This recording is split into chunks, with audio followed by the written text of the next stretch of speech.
Tu propósito ahora es pasar por alto el campo de batalla. Elévate y desde un lugar más alto, contémplalo. Desde ahí tu perspectiva será muy diferente. Aquí tu elección es asesinar. Lo dice así, tal cual, con estas palabras, Mas desde lo alto eliges los milagros en vez del asesinato. Fíjense en la diferencia que hace entre esta mente ego y esta mente recta, ¿no? Y la perspectiva que procede de esta elección te muestra que la batalla no es real y que es fácil escaparse de ella. Cuando miramos desde lo alto, nos damos cuenta que en realidad estamos solo contemplando una ilusión y podemos escapar. Cuando la tentación de atacar se presente para nublar tu mente y volverla asesina, esto dice el curso en el capítulo 23, recuerda que puedes ver la batalla desde más arriba. No contemples a nadie desde el centro o desde dentro del campo de batalla, pues lo estarás viendo desde un lugar que no existe. No tienes un punto de referencia desde el que observar y desde el que lo que ves pueda tener significado.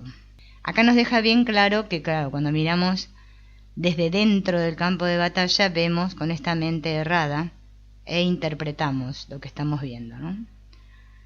Recuerda, crees que entiendes porque tu cerebro interpreta las palabras por ti, en función de tu experiencia pasada y de tu aprendizaje.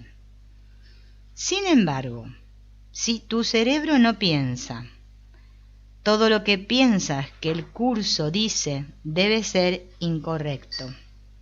O sea que todo lo que pensamos que dice el curso es incorrecto, lo que pensamos nosotros que dice, ¿no? Las palabras no significan lo que tú piensas que significan, porque su significado proviene de tu interpretación. Las entiendes a través de la lente filtrante de la dualidad, no a través de la lente transparente de la verdad no dualista. Por lo tanto, malinterpretarás todo lo que leas en este curso. Como Jesús afirma, con respecto a los perennes llamados del ego a la guerra, una frase que hemos citado a menudo es: Dios, no obstante, sabe que eso no es posible. ¿Por qué no habrías de dar saltos de alegría cuando se te asegura que todo el mal que crees haber hecho nunca ocurrió? Que todos tus pecados no son nada, que sigues siendo tan puro y santo como fuiste creado, y que la luz, la dicha y la paz moran en ti. ¿Por qué no damos saltos de alegría? No damos saltos de alegría cuando leemos esto. La respuesta es obvia, porque aceptar esto significa que no somos quienes pensamos que somos, y así nuestro especialismo desaparecería. La verdad es que deberíamos alegrarnos de saber que nuestro mal, oscuridad y pecado no son verdaderos. Sin embargo, esto significaría que el yo ego que precede a estas creencias tampoco es verdadero. Debemos ver el miedo de nuestro ego a un curso de milagros y sus enseñanzas, porque sólo entonces podremos ir más allá de esta resistencia al aprendizaje y aceptar sus verdades felices. ¿Quién de nosotros no ha sentido resistencias hacia este curso? Este curso literalmente nos hace desaparecer como quienes creemos que somos, ¿no? O sea, como estas personas, egos, que queremos ser. Claro, ¿no es cierto? Es como bastante duro para el ego. Entonces hay que tomar conciencia de que debido a este miedo es que nos encontramos con tantas resistencias, que buscamos facilitadores del curso, ¿no? Que nos expliquen como a nosotros nos gustaría que diga el curso, ¿no? De maneras así, que tengan que ver mucho con el cuerpo, con el personaje, o cuando lo leemos nosotros mismos nos quedamos dormidos o observamos la resistencia que tenemos a posar nuestra vista sobre sus páginas, etc, etc, etc. Y ni se hable de practicar las lecciones como dice el curso. Todo este cúmulo de cosas, estas resistencias, ¿no? Vamos a ir observándolas a medida que estudiamos el curso, porque van a aparecer de muchas maneras, ¿no? El ego es un gran simulador, ¿no? Entonces nos va a pintar diferentes cuadros ahí para que nosotros nos distraigamos y no vayamos a la enseñanza profunda del curso, ¿no? El tú, que piensa que se le está destruyendo, es el tomador de decisiones que se ha identificado con el ego. Esto también es otra cosa que hay que tener bien clara y que siempre la recordamos. El curso de milagros siempre dice tú, ¿sí? Nos habla a un tú. Y nosotros al principio creemos que ese tú somos nosotros, o sea, este personaje, con este nombre. A medida que vamos estudiando nos damos cuenta que el curso le está hablando a la mente inconsciente, que ha olvidado su verdadera identidad y que ahora está identificada con este sistema de pensamiento ego. Por eso dice tantas veces tú, para que esa mente, que podríamos llamar el Hijo de Dios, la conciencia, el darse cuenta, el observador, bueno, le podemos poner muchos nombres, tome otra decisión. O sea, por eso el curso dice elige de nuevo, para que deje de estar adherida a ese sistema de pensamiento ego, deje de identificarse con este cuerpo ego que creo ser y tome la decisión de volver a la mente, porque ahora estamos todos fuera de la mente, ¿no? Entonces ese tú, que es el tomador de decisiones, está identificado con este sistema de pensamiento ego. El tú que piensa que la verdad, la voluntad de Dios y este curso son la muerte, es el tú que se ha identificado con el especialismo. Este tú, tomador de decisiones, cuando lee las verdades del curso, por ahí al principio dice, ¡ay, qué alivio!, ¿no? Como decimos todos, el mundo no existe. Hay muchas ideas del curso que nos sientan bien, las tragamos fácil, las digerimos. Pero hay otras ideas que nuestra misma mente, identificada con el sistema de pensamiento ego, pasa por alto. Por eso sucede que cuando volvemos a leer nuevamente el curso y nuestra conciencia se ha purificado bastante, o sea, ya estamos más identificados con el sistema de pensamiento del espíritu, es que vemos frases que antes nunca habíamos nos percatado.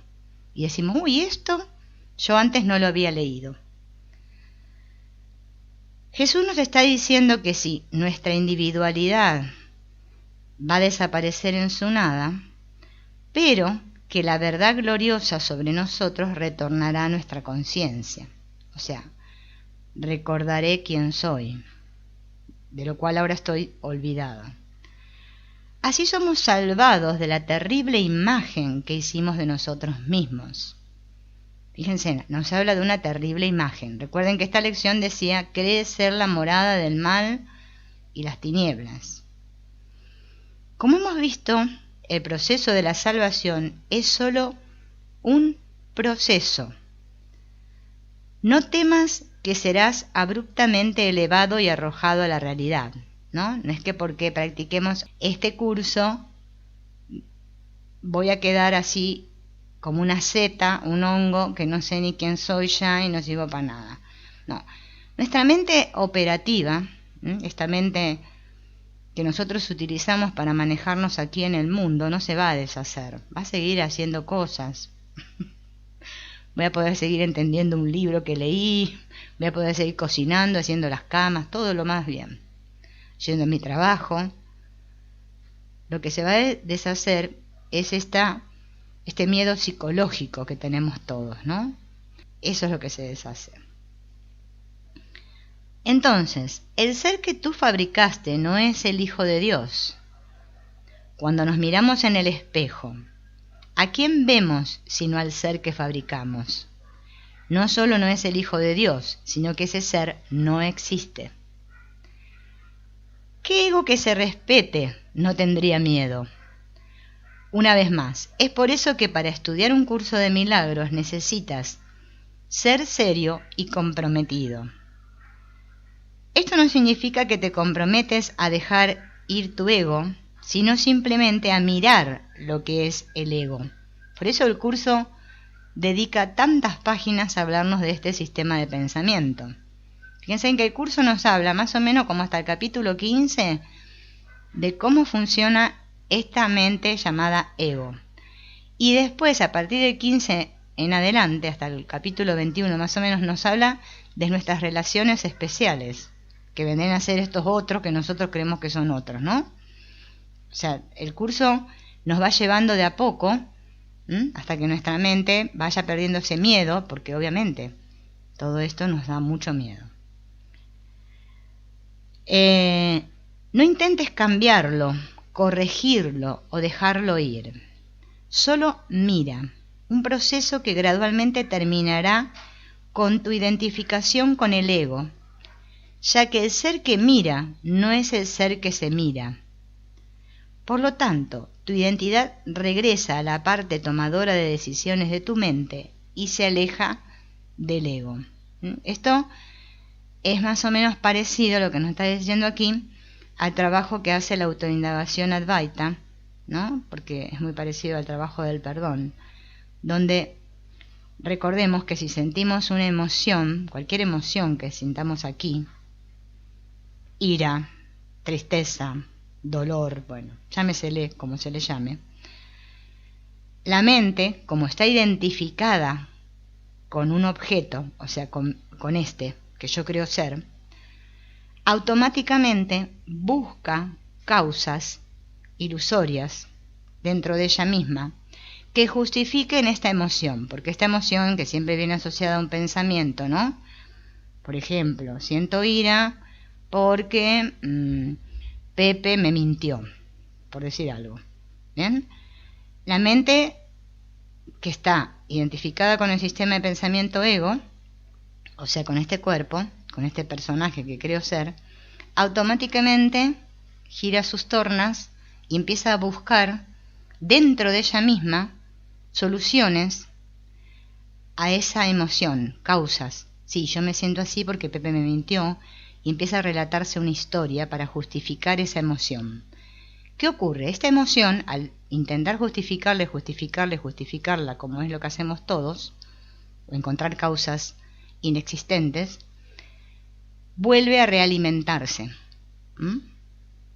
O, como no la tolero, la sigo proyectando en Pepe. Claro, yo me siento así por lo que Pepe me dijo, lo que Pepe me hizo. Esto hace que el perdón nunca suceda, porque estoy atrapado en las ilusiones. Esto es algo ilusorio. Es una emoción que viene de nuestra mente inconsciente, que puede llevar años y años enterrada ahí, y que ahora, debido a que estamos estudiando este curso, empiezan a aflorar. Y yo lo que hago, en lugar de liberarla y deshacerla, la sigo alimentando y la sigo reprimiendo. Proyecto y reprimo, porque al proyectar la culpa vuelve otra vez y la reprimo. Por eso nunca siento que mi mente se vaya purificando o se vaya haciendo espacio, ¿no? Cuando el proceso es totalmente diferente, ¿no? Cuando viene la emoción, automáticamente yo, como ahora estoy en la conciencia, como dice acá, voy a mirar por encima del campo de batalla, ¿no? Significa estoy en la conciencia, me sitúo en la conciencia, en ese tomador de decisiones, y dejo de obedecer a ese sistema de pensamiento ego que me va siempre a aconsejar que busque causas inexistentes. Me digo, esta emoción no tiene causa. Esta emoción no tiene causa. Proviene de mi propia mente inconsciente. Yo no tengo ni idea. Pero es mía. Está en mi mente. Eso es tomar poder y es dejar de proyectar. En lugar de ponerme a pensar, como hacía hasta un rato con el ego, porque el ego siempre nos aconseja pensar, solamente respiro y siento la emoción. El respirar y sentir nos aleja bastante de esta mente que nos enrolla. El hacer ese movimiento en la mente y tomar plena responsabilidad de que esa emoción está en mí, o sea que viene desde mi inconsciente, me da poder, porque estoy retornando a la causa verdadera, la única, mi mente. No un pasado, ni un futuro, ni nada. Estoy ahí, la siento. Eso es darle luz. Me mantengo en la presencia consciente. Observo, miro y no me juzgo. Entonces no proyecto, porque me doy cuenta de que no es nada. Eso es no hacer el error real. Detuve el proceso. No proyecté. Porque mientras yo siga proyectando, nunca se va a sanar. Lo único que sana es dejar de pensarme.